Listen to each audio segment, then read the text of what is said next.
Halo semuanya, selamat pagi, selamat siang, dan selamat malam. Perkenalkan, saya Rafaela Nipi dengan NIM 231011050006. Di sini saya membuat video dengan maksud dan tujuan untuk membuat tugas ujian tengah semester dari Undang-Undang dan Etika Kefarmasian.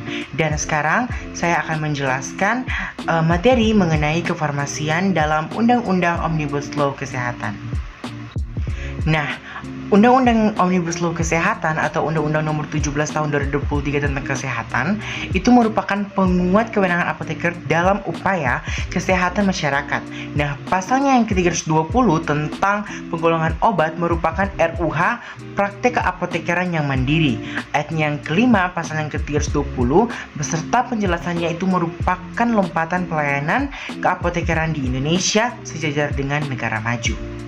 Nah, untuk pengesahan undang-undang tentang kesehatan ini memperhatikan keberlangsungan pelayanan kesehatan termasuk pelayanan kefarmasian. Adanya perubahan undang-undang ini tuh sangat menguntungkan pada aspek kefarmasian bagi apoteker, pelayanan kefarmasian di Indonesia, serta segala bentuk perizinan.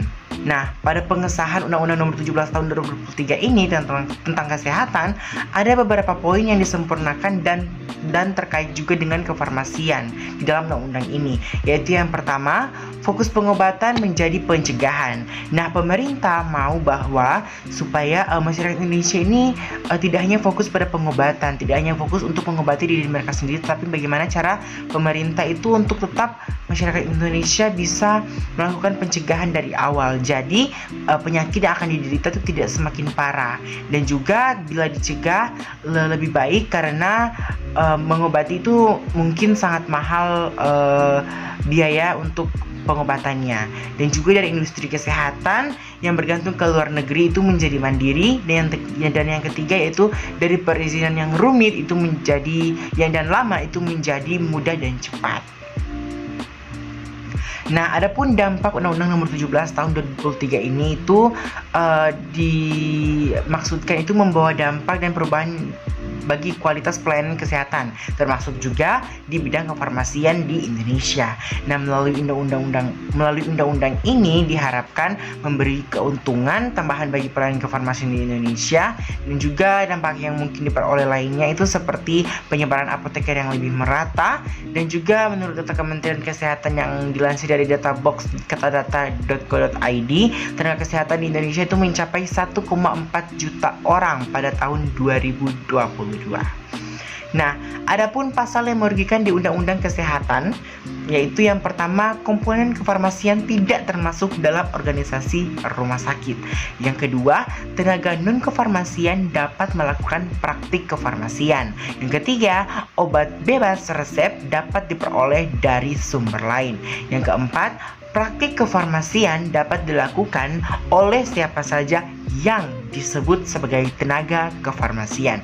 Dan yang terakhir, dihapuskannya mandatory spending. Nah, adapun sistem-sistem yang lainnya yang kita bisa bahas pada saat ini, yaitu juga ada pasal yang menguntungkan di Undang-Undang Kesehatan ini, yaitu yang pertama, sistem peraturan undang-undang yang mengatur kefarmasian. Ini adanya undang-undang sebagai hukum di Indonesia ini membuka jalan untuk peningkatan bertahap tenaga kefarmasian. Yang kedua, izin untuk meningkatkan efisiensi tenaga kesehatan, yaitu dengan mengeluarkan surat tanda registrasi atau STR yang berlaku seumur hidup dengan kualitas yang terjaga pada surat izin praktek atau SIP. Nah, yang ketiga yaitu perlindungan hukum tambahan. Pasal 273 menyatakan bahwa tenaga medis dan tenaga kesehatan yang bekerja dalam praktik berhak atas perlindungan hukum selama mereka menjalankan tugas sesuai dengan standar profesi, standar pelayanan, standar prosedur operasional, etika profesi, dan kebutuhan kesehatan pasien. Nah, yang keempat yaitu peran apoteker dalam pelayanan kesehatan dengan apoteker spesialis. Nah, jenis tenaga kesehatan yang tercantum pada pasal 199 ini, yang ayat yang kelima itu meliputi tenaga kejuruan, apoteker, dan apoteker spesialis. Nah, yang kelima yaitu industri kesehatan berkembang dari bergantung pada sumber daya asing menjadi bergantung pada sumber daya di dalam negeri atau mandiri. Nah, pemerintah dan juga DPR RI ini setuju bahwa peningkatan ketahanan kefarmasian dan juga alat kesehatan memerlukan penguatan rantai pasokan dari hulu hingga ke hilir.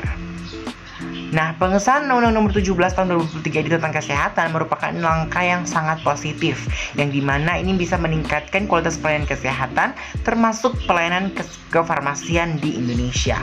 Undang-undang ini juga menetapkan berbagai perubahan yang diharapkan dapat memberikan dampak yang positif, seperti fokus pada pencegahan penyakit, kemandirian dalam industri kesehatan, dan juga penyederhanaan proses perizinan. Nah, undang-undang ini itu memberikan penguatan kewenangan bagi apoteker dalam upaya kesehatan masyarakat, yang dimana menjadikan praktik keapotekaran mandiri sebagai RUH atau ruang uji hasil, yang mendorong peningkatan pelayanan kefarmasian di Indonesia. Nah, sekian dapat saya jelaskan, lebih dan kurangnya saya mohon maaf. See you in the next video and thank you, bye.